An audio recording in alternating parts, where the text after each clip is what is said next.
Driving in wet weather is some of the most tough, unpredictable times that you can have. It's often more fun, it can be better for racing, all these things.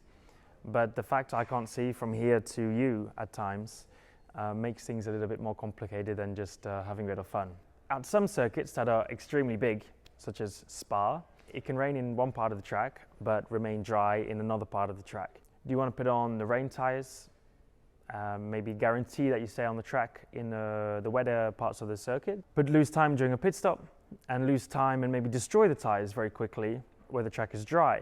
Or do you stay on the slick tyres, you take that risk, you take the gamble, but you put yourself at risk of going off? And it is never simple and or obvious, because things can change very rapidly. Sometimes you're going to get it right, sometimes you're going to get it wrong. We often can have some spotters around the circuit. A lot of teams have that in order to feed back to the strategy team on how much it's raining, certain miles away from the track, how quickly it's approaching.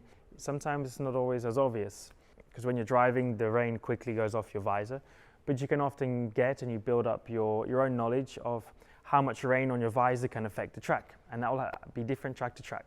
Sometimes where it's very warm, Budapest for example, it can still be very hot and humid and rain.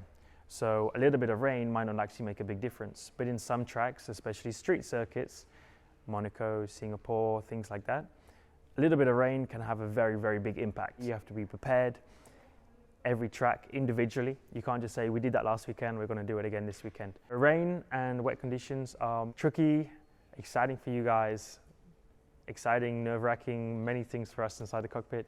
But often all of this leads to some of the best races that you see.